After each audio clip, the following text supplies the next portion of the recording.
No matter if points are gained or points are lost, there will be much to discuss. For analysis regarding tonight's Winnipeg Jets game, here are Dave Manouk, Ezra Ginsburg, and your host, Drew Mandel.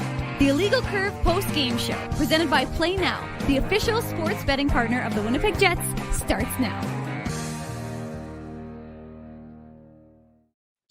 Good evening, Winnipeg. Good evening, Manitoba. For all those joining us live this evening on our YouTube channel and all of our social media platforms, we say good evening, universe, and welcome to the Illegal Curve post-game show on a night where the Seattle Kraken were doing their best impersonation of the Winnipeg Jets. This was a very Spider-Man meme sort of game where they're pointing at each other. The Kraken defeated the Jets 3-0. They'd say they played the Jets game better than the Jets themselves.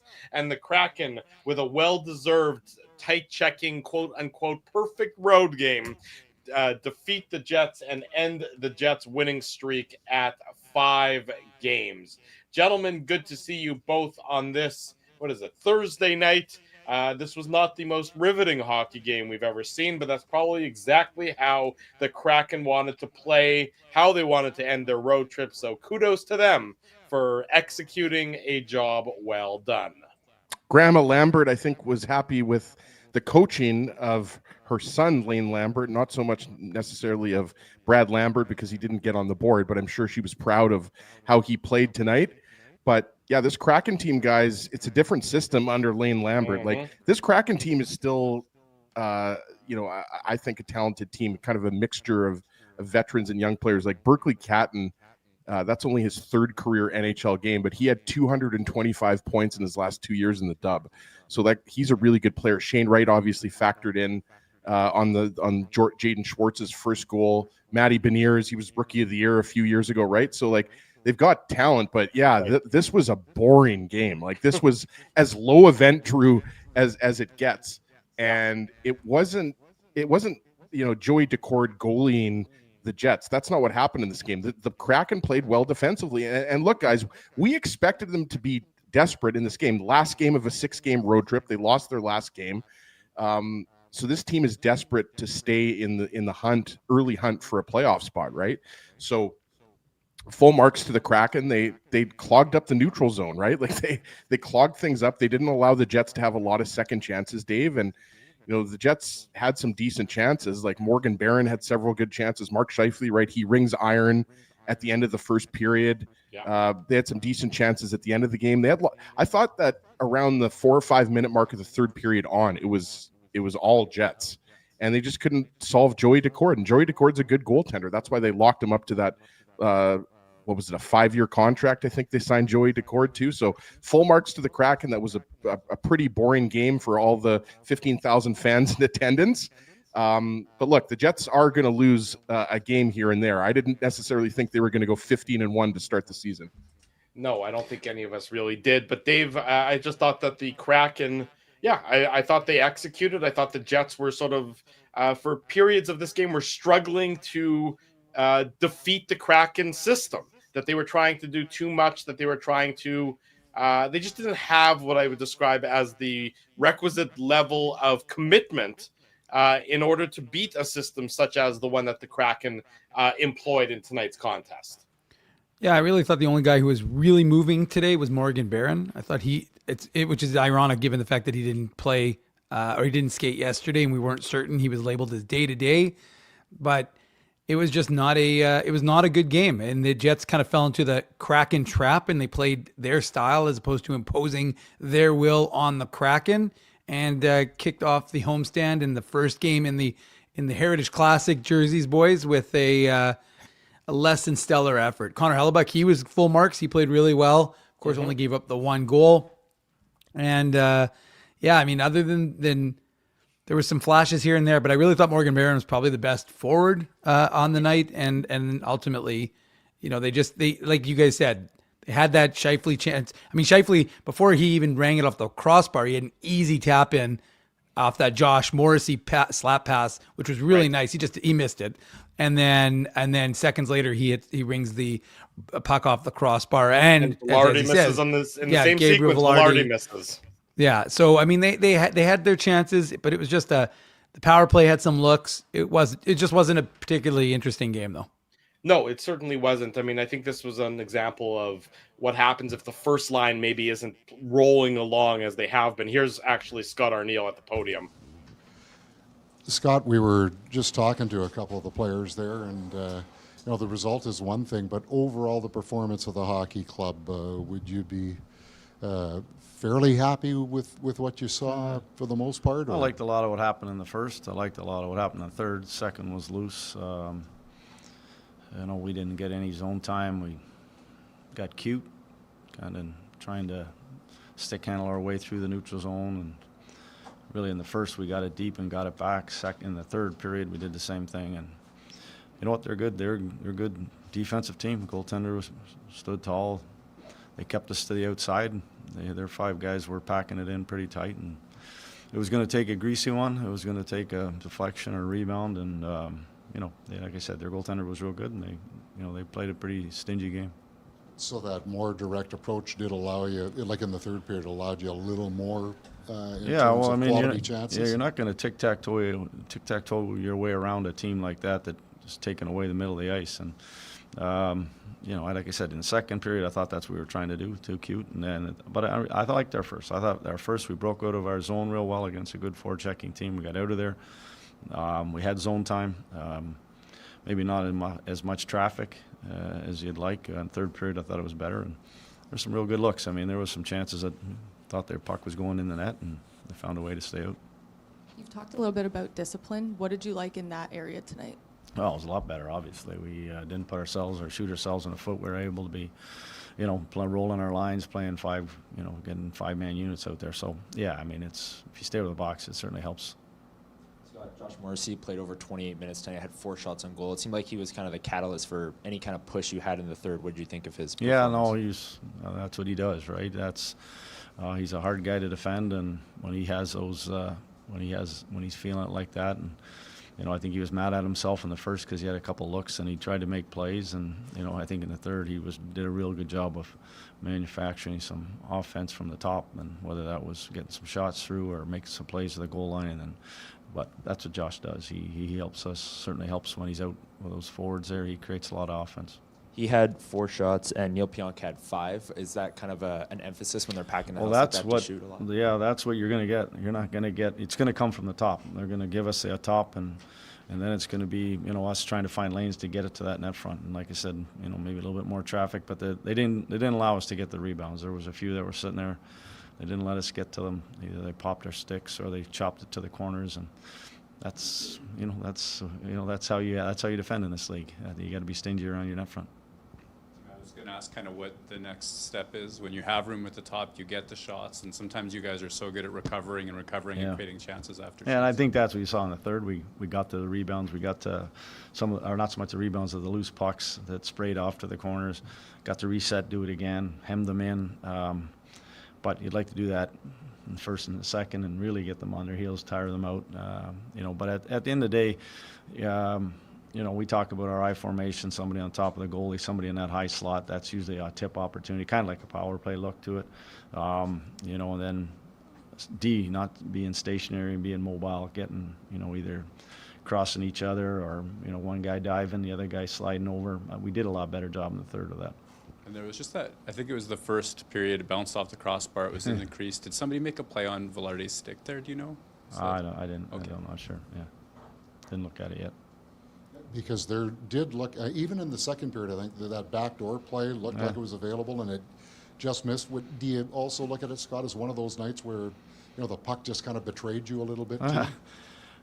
We had a lot of chances to score goals. Yeah, I know for a fact. I know there was probably 7 or 8 quality ones where their goaltender he made a stop or we just missed, and that's sort of how this league bounces at times. And there's a lot more of what I liked from our group tonight. I thought we played faster. I thought we pressured harder, got out of our zone quicker. A little bit in the second period, some sloppiness, but at the end of the day, I liked a lot more of what we did today. Thank you. Thanks. There he goes, Jets head coach Scott Arneal tonight from the Matt Frost Media Center, addressing the Winnipeg Jets media, addressing the fact the Jets lost 3-0 tonight to the Seattle Kraken. We'll get into the Play Now game recap here in a minute or two. But before we do so, I just want to make mention. You heard, I'm not sure exactly who asked about the time on ice. Morrissey up to almost 30 minutes. That was Connor Rabchuk. Was it Connor? Okay, I thought it was, but I wasn't certain. 28-13 for Josh Morrissey. 9 minutes, just over 9 minutes for Luke Shen. I wonder if you maybe begin to see a Colin Miller sighting or something along those lines with Luke Shen, especially in the third of 4 nights, or in 3 and 4 nights this weekend, and Luke Shen's very low minute totals. I know the Jets are pushing for a tying goal, and that's not where you're going to see Luke Shen primarily be playing, but I noticed the time on ice, less than 10 minutes. Every other Jets defenseman, DeMello, Pionk, both over 20 minutes. Let me look at Logan Stanley, 19 and a half, and Hayden Fleury, 15 and a half. So more than 6 minutes difference between Luke Shen and the next lowest Jets defenseman. Something to keep an eye on, at least for entering the back-to-back and then Sunday against the Utah Mammoth. Yeah, for sure. And that's something you mentioned, Colin Miller, Drew. That's something that, you have to be considering if you're Scott Arneal and the coaching staff, right? Like his lack of games this year, right? Yeah. He's a guy that I think you want into games, and what better time than the second game of a back-to-back? I didn't think that Luke Shen necessarily had a poor game, but obviously, like you said, because of the fact that the Jets were trailing for most of this, or a good portion of this game, then they were playing Morrissey and DeMello, and they were playing Stanley and Pionk more. Mm-hmm. Obviously, Stanley had the great toe drag scoring chance in the second period, right? Yeah. But guys, if we're looking at kind of zooming out here and looking at these last couple games, the Jets have scored 2 goals in the last 2 games, and they've scored 0 goals in the last 4 opening 2 periods, right? Because they didn't score any goals. Well, they didn't score any goals in 3 periods tonight, but they didn't score in the first or second period of the Calgary game. They've been scoreless in the opening 40 minutes the last 2 games. Exactly. So, that's a little bit of a concern, guys. And look, if you're into advanced stats, go look at where the Jets rank in terms of even strength offense this year. It's towards the bottom.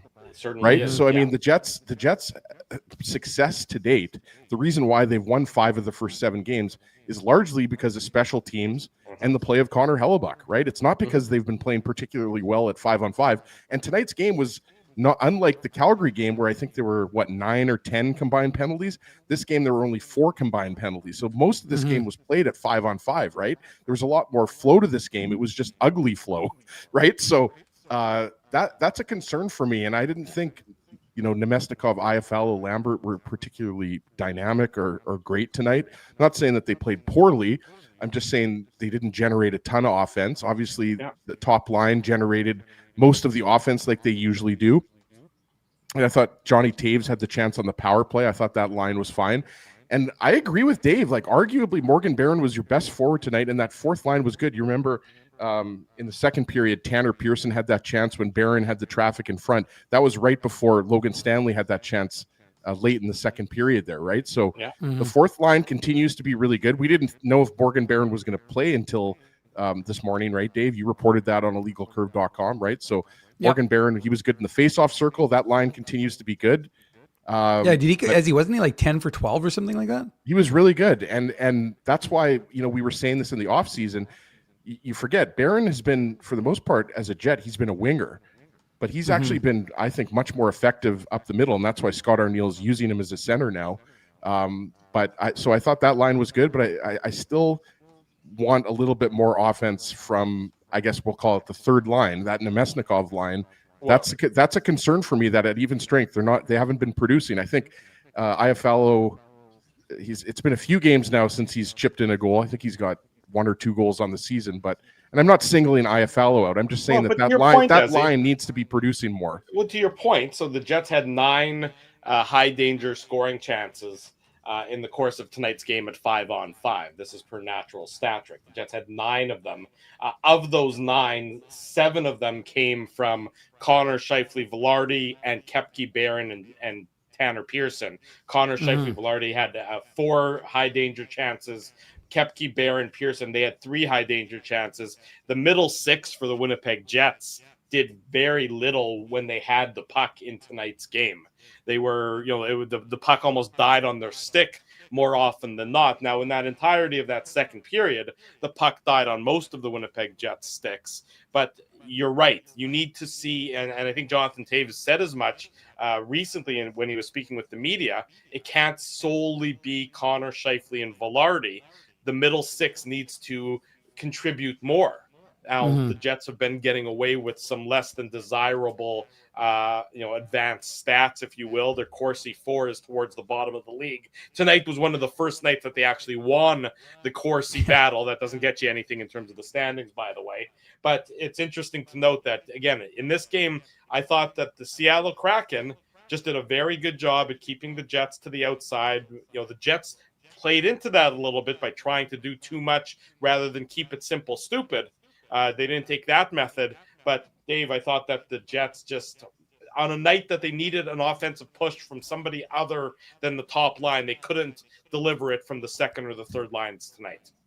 And look, you got to give credit to the Seattle Kraken, right? The fact is that you heard from Scott Arneal, he said that they packed it in, and they really did. They didn't give the Jets a lot.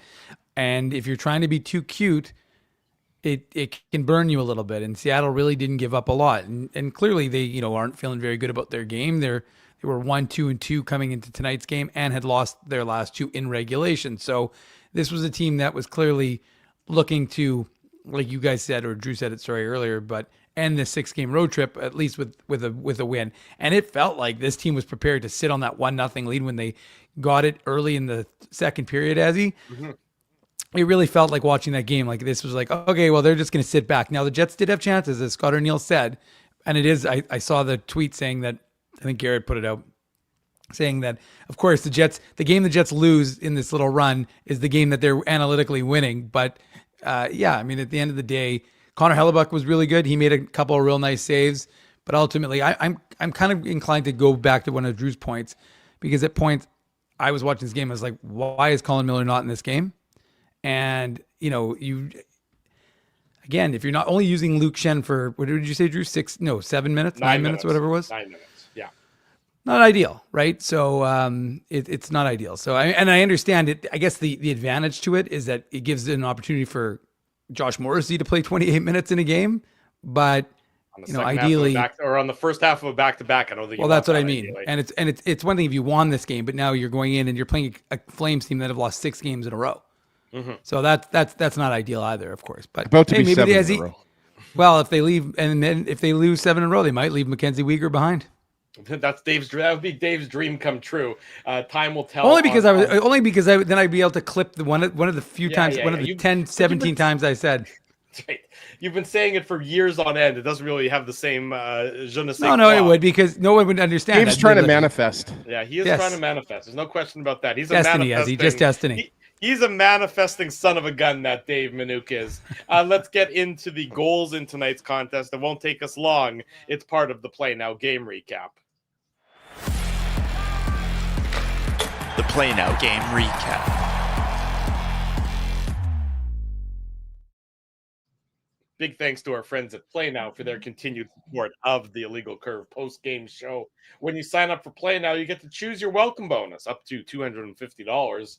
Don't bet on illegal sites, bet with Play Now instead. Conditions apply. 18 plus. Enjoy responsibly.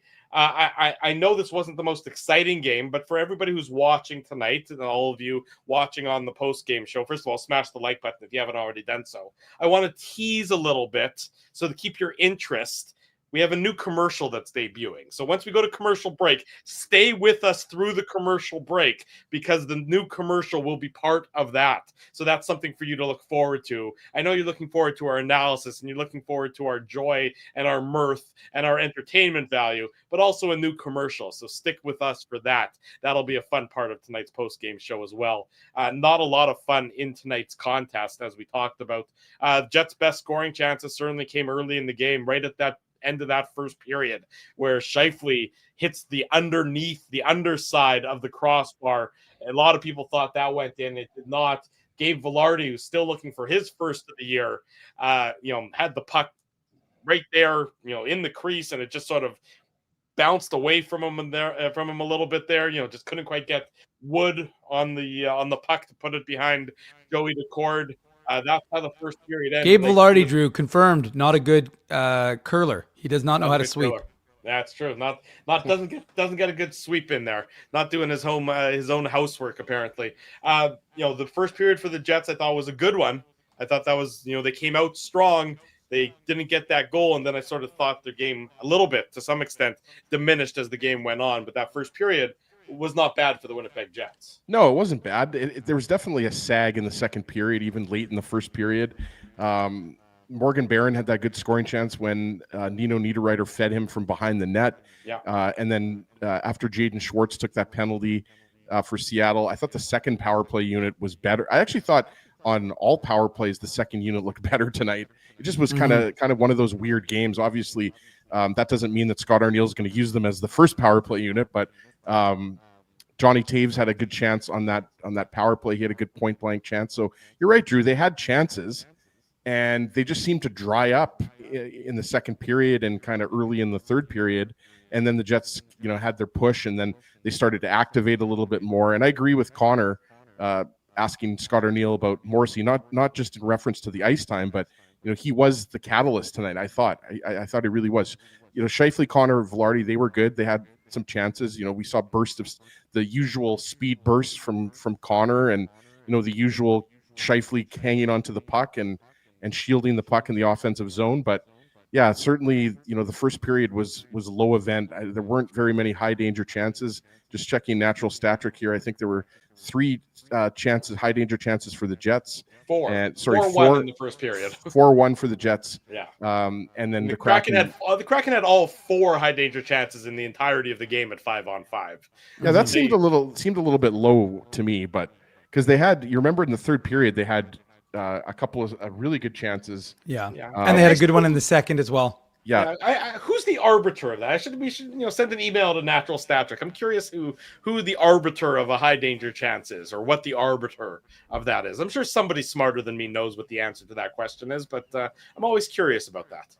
Yeah, no, it's true, because sometimes you look at Natural Stat Trick and you look at the high danger chances, and not only are they off a little bit, like they're way off, right? Well, even the Calgary game was a little bit bizarro, right? So when you the numbers were very skewed, and you're kind of like, it didn't seem like that kind of a game, but yeah, that's what I'm always curious about. So somebody find out that answer and report back to us, because I'm too lazy to do my own research. Well, it's not Joe Pascucci taking those stats, because he's doing the stats at the Jays games. That's right. He's too busy at the World Series doing those stats to determine who's doing the actual high danger chances for the Jets Kraken game. Well, whoever it is, that person did not have a lot of things to do in tonight's contest, Dave. That person was probably a little watching, either the Thursday night football game or something else instead, because there certainly was not a riveting contest between the Jets and the Kraken. We say good evening to everybody again. Welcome back. This is the Illegal Curve post-game show. Jets and the Kraken. Kraken win 3-0. Jets back in action tomorrow against the Calgary Flames. Flames desperation. It would be the name of their game. The Jets looking to keep pouring on the woes on the Flames, just like they did earlier on Monday in this week. The game-winning goal, the opening goal of the game. Actually, hang on. Before we get to that, I have the Wheatland Hockey the Wheatland Hockey heads-up hockey play of the game. Let me see if I can find it here real quick. Sorry, I should have had it ready to go. It goes to Mason Marchment, and Dave knows why I'm choosing this one, simply because it was funny. It wasn't a particular. Yeah, it was hilarious. It was a funny where Mason Marchment fake punch. I've got the video, Drew. If you want to put it up on Okay. It's on my Twitter if you want. It's on your Twitter? Okay, I'll pull it up here while we talk about it. Big thanks to our friends at Wheatland Hockey for their continued support of the Illegal Curve post-game show. Again, it just made me laugh is really what it boiled down to. So I'll bring the video up. Wheatland Hockey, building skills, character, and excellence on and off the ice. A fresh approach to youth hockey and development. Proudly serving Winnipeg, Manitoba, and the surrounding areas. Let me see if I can find it here. Oh, here it is. Hang on. I've got to remove this one, and I got to share another video. Look, I just got so much I got to do here. It's like we're running a whole operation here. Here we go. It made me laugh. I think it made Dave laugh as well. Watch him. You for flinching. It's actually pretty funny. I mean, honestly, It is pretty funny. there wasn't a lot to laugh at about this game, and then like It also shows you, Marchman's- Dave, how big Mason Marchman is. Like, Yeah. he's he's pretty a tall. big He's like boy. 6'4", 6'5". My favorite part is when he points after he makes Stanley flinch, and then he points at one of his friends and laughs about it. No, I think actually, to be honest with you, Drew, I actually think that's the ref. I actually think he's just talking to the ref there, and then You just can kind of starts see laughing Logan anyways. Stanley's laughing too, though. He thought it was funny too.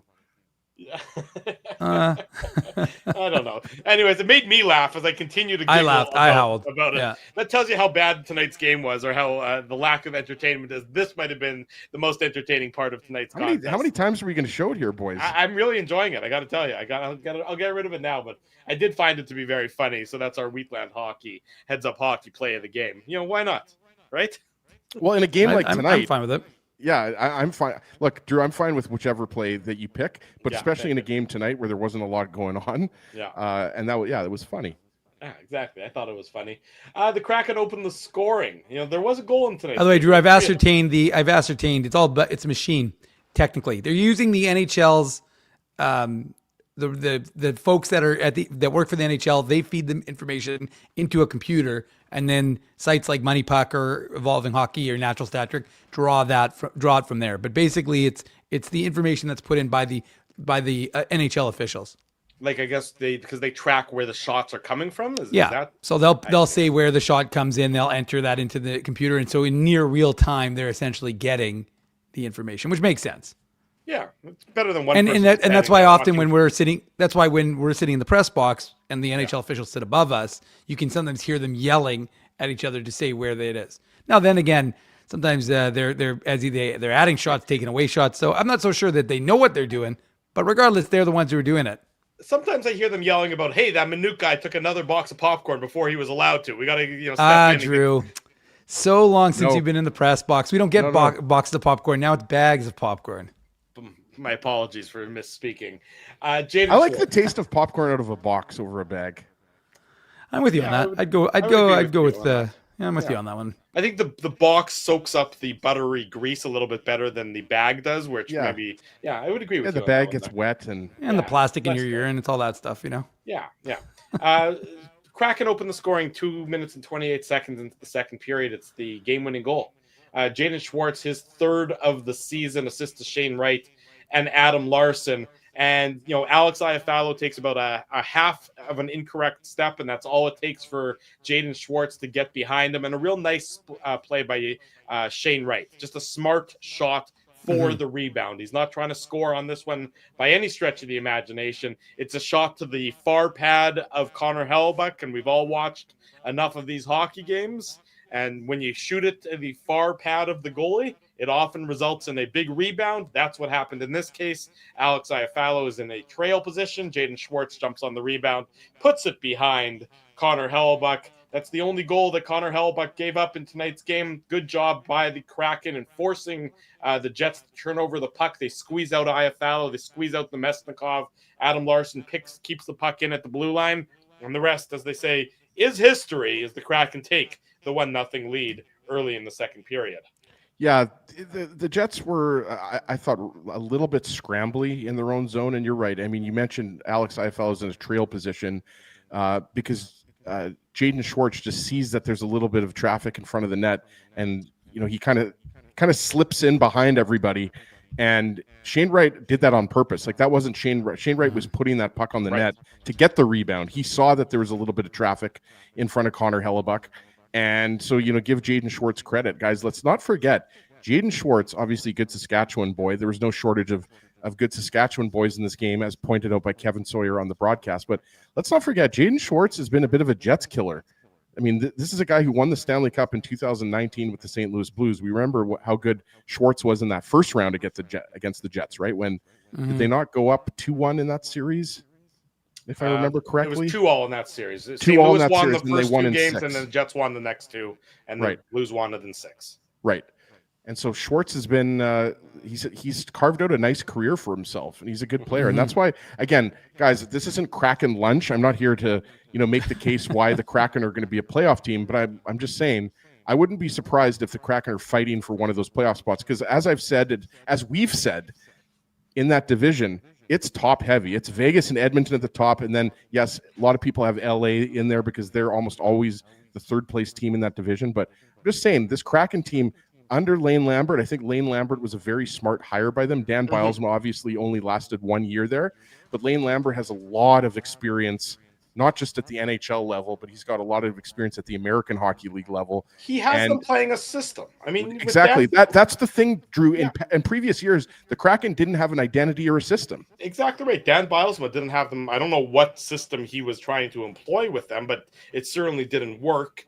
I mean, every coach tries to employ a system to varying degrees of success. But obviously, Lane Lambert has got them playing in a particular style, and it starts with defending the front of their net, like every team wants to do, but certain teams are more adept at it than others. The Jets, as we know, are probably one of the best, if not the best, in the NHL. And who would you want to emulate if you don't have game-breaking superstars? And with respect to the Kraken players, they don't have game-breaking superstars.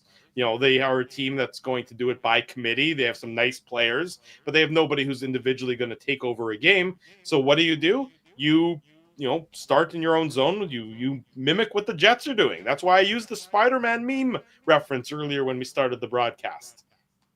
Well done by the Kraken. Mission accomplished. That's how they're going to have to win games this year, and that's how they're going to have to succeed. And they certainly, did so tonight. And they're off to a relatively decent start to the season.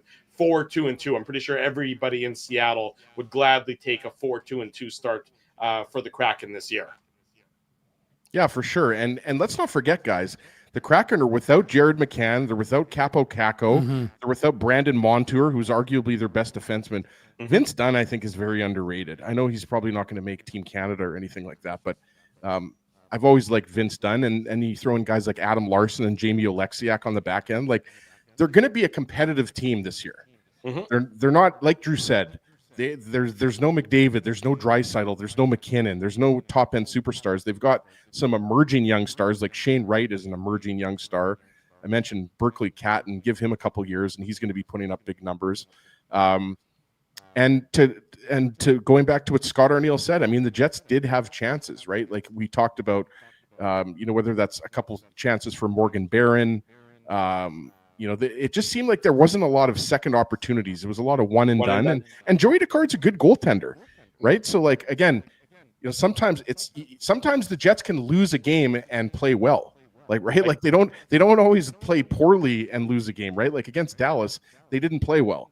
This game they played well. They just didn't get the bounces, and sometimes that's the way hockey is. At the end of the day, you're still 5-2. I think the Avalanche lost tonight, so the Avalanche they're losing. It's not over, but they're losing to Carolina. But by the way, though, they're losing to the Hartford Whalers as the Quebec Nordiques. So pretty. I can't wait to see those highlights. That's gonna be pretty. So it's like Zarli Zalapsky. They're wearing they're wearing the old school jerseys. Yeah. As Drew looks at me with complete confusion. Like both teams are wearing old school jerseys? Yeah, like the Avs are wearing the I think so. I haven't seen any of the highlights, but I'm pretty sure like tonight was the game that the Carolina is wearing their Hartford Whalers jerseys and the Avalanche are wearing their Nordique You're jerseys. right. I just pulled it up. You're absolutely right. In fact, it says it on the broadcast. I'm watching the Altitude Sports highlights.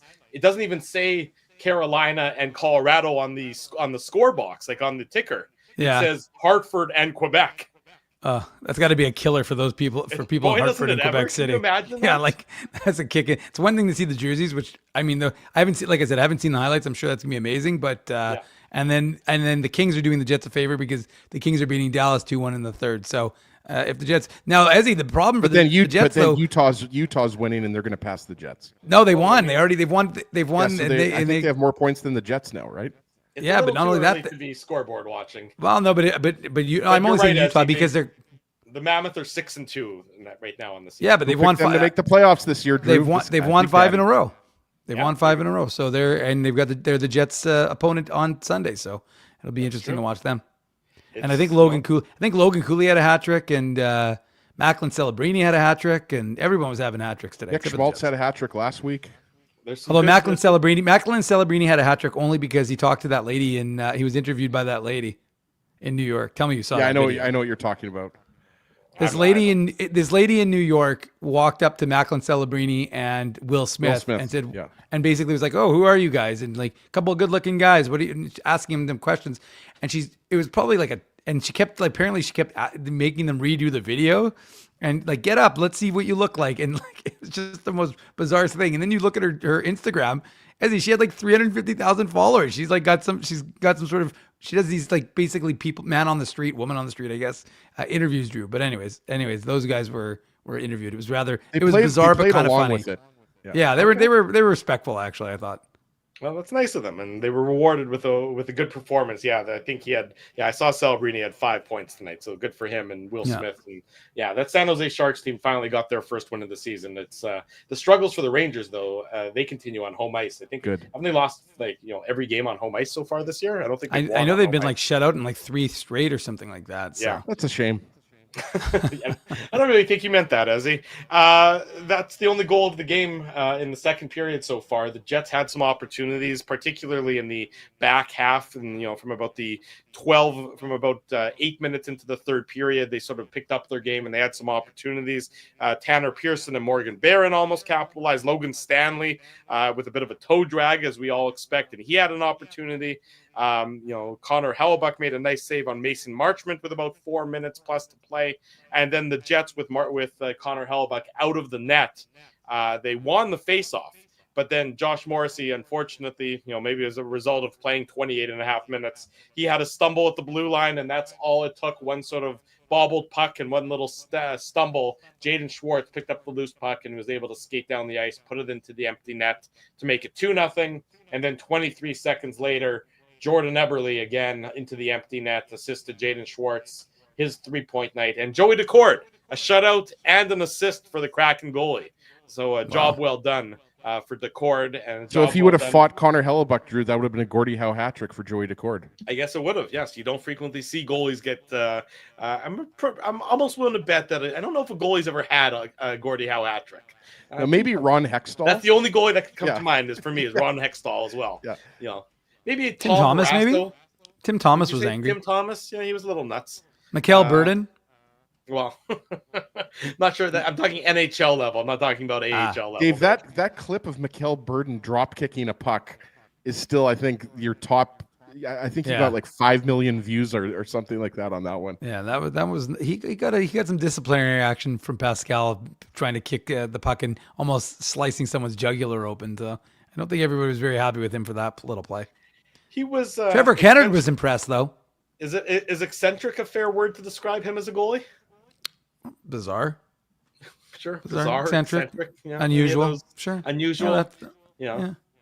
Okay. Those are all. Those are all idiosyncratic. How about that? Do you want to go real multisyllabic there? We can go with idiosyncratic.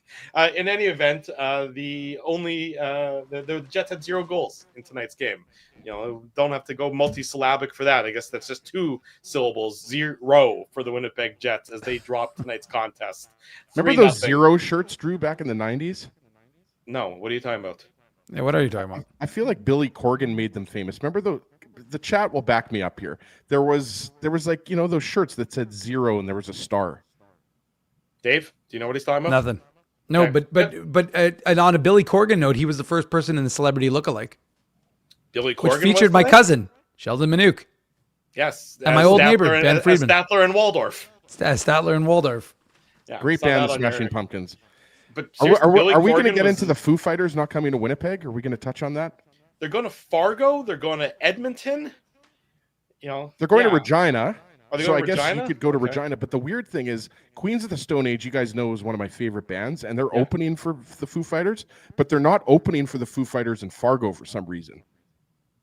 I mean, are you going to go to Fargo? Well, I like the I've never seen the Foo Fighters live, so I'm thinking about it. I saw them here. They played the arena. I saw them here last time they played the arena, like the current arena, not the Winnipeg arena. They're a good performer. I mean, they're a great band. It is odd that they're going to Fargo, Regina, Edmonton, and not Winnipeg, though. I would concur with you on that front. Well, there's some speculation that the reason why they might not be coming to Winnipeg is because the Banjo Bowl is that weekend. Well, that would make sense. So is this Foo Fighters lunch? What's going on right now? Well, Dave, did you watch the game? How much possibly can we say about it? Well, I There's mean, not I just that thought much. we'd spend more. I thought we'd spend more time talking about Mason Marchment's fake punch around the world. No, I think we did. I think we did justice to that one already. I'll tell you what. Let's enough. go to break. We teased the new commercial. You can watch the new Illegal Curve commercial with our friends at Holt Dental. That's coming up. No, we'll talk a little bit more. Something else that you might notice is also new in the commercials. There you go. Dave M did some good work today. I'll give him. I did some work. credit. Yeah. So stay with us. We'll talk about that, and we'll talk Commercials about aren't a little bit working. more of the Jets game on the other end. Much more to come. It's the Illegal Curve post-game show. It's presented by our friends at Play Now. Drew Mandel, Dave Minuk, Ezra Ginsburg. Smash the like button and enjoy these commercial messages. We want to thank you for not betting with Play Now and choosing our illegal gambling site instead. Because we couldn't afford things like this without your money. So much of your money. Now you might have questions like, Do our profits benefit your community? No. or bet with Play Now, Manitoba's local legal and secure gambling site. Dining, entertainment, parking, and convenience, all in one spot. City Place is located in the heart of downtown Winnipeg, attached to the Canada Life Centre. Whether you're working, living, or out for a night in the downtown, make City Place your go-to destination before or after the fun finds you. Lunchtime, game time, anytime. Visit City Place at 333 St. Mary Avenue, next to Canada Life Centre. Boys, I've made an important life decision, and I need your support. Oh boy. I've decided to get a grill. You mean a barbecue grill for cooking? Like, that's not an important life decision, Ezzy. No. A grill for my teeth. A grill for your teeth? Do I even want to know why you're doing this? It's simple, really. Every time I go to Holt Dental, I get treated so very well by Dr. John and his team that I need to keep finding additional reasons to go back. I rely on Holt Dental for all of my dental needs, and they do it all, from regular cleanings to cosmetic dentistry. Plus, they have free parking at their front door, and you know how much I love my convenient parking. For all your dental needs, Illegal Curve recommends Holt Dental, conveniently located on Taylor Avenue near Grant Park Mall. For more information, visit them online at holtdental.ca. Celebrating its 40th year as Winnipeg's home for stand-up comedy, Rumors Restaurant and Comedy Club has recently been named Canada's top comedy club and a top 5 comedy club in North America. From birthday parties to date nights to fundraisers and everything in between, Rumors is your destination for the best and most affordable live entertainment Winnipeg has to offer. For more information on upcoming shows, Rumors' incredible promotions, and to purchase tickets, visit rumorscomedyclub.com. At Boston Pizza, a fast lunch doesn't have to mean fast food. Now you can get a $15 lunch served in just 20 minutes, including your choice of a main, side, and drink. That's right, lunch for $15 at your local Boston Pizza.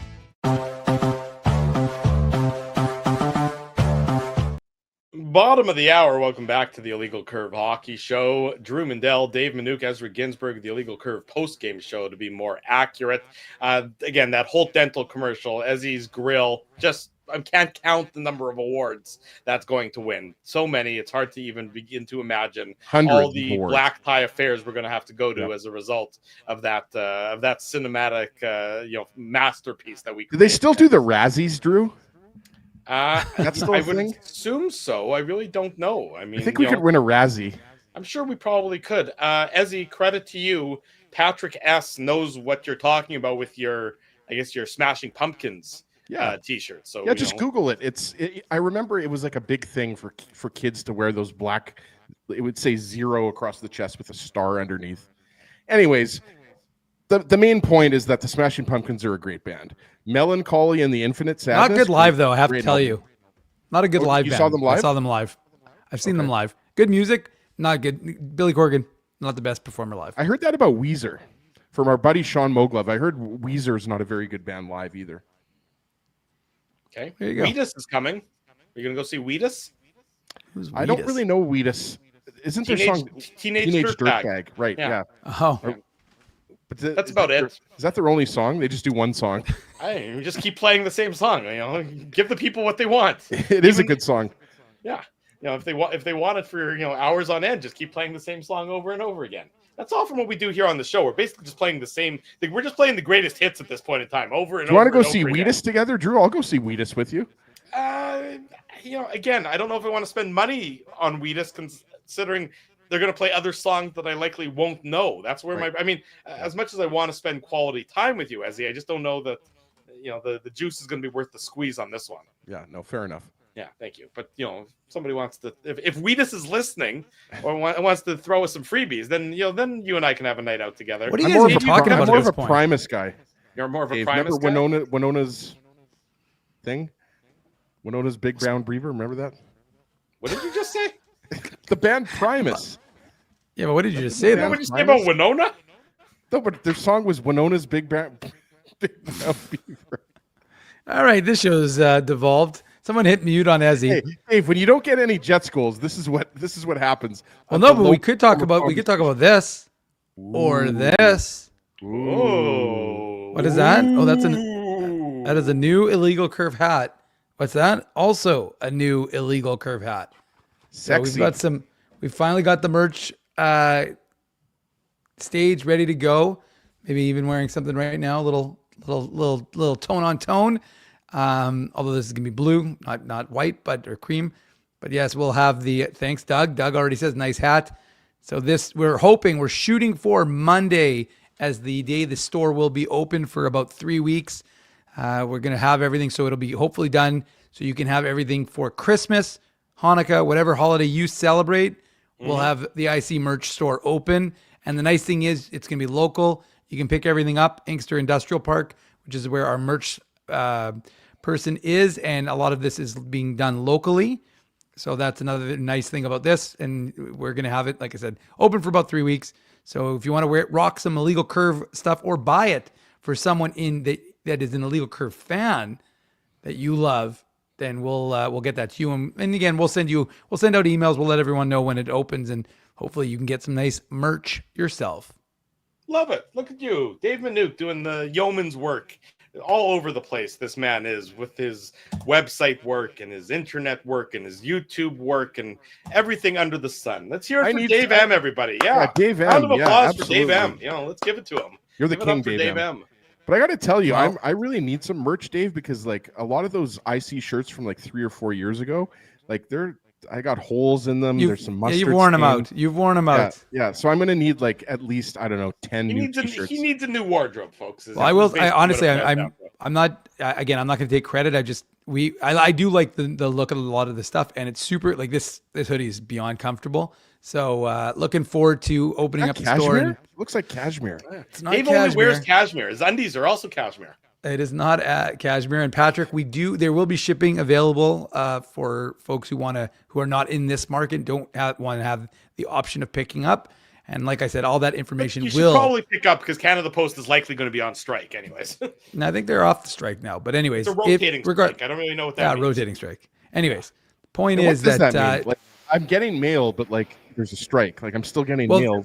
They're stealing certain pieces of mail. That's what they do. No, but the funniest part about it is that like I didn't even realize there was a strike, which is a pretty damning thing. It was like there's a strike. I'm like, oh, so the junk mail that usually I throw in the recycling, I'm not receiving. That's a shame. Well, I don't know how we got on this mailing list, but neither myself nor Laura have ever subscribed to the New Yorker magazine.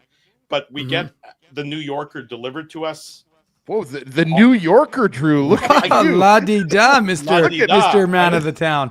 Yeah. So whenever Canada Post goes on, like the New Yorker, I think publishes about every second day based on the number of New Yorker magazines that show up in my mailbox that neither of us read.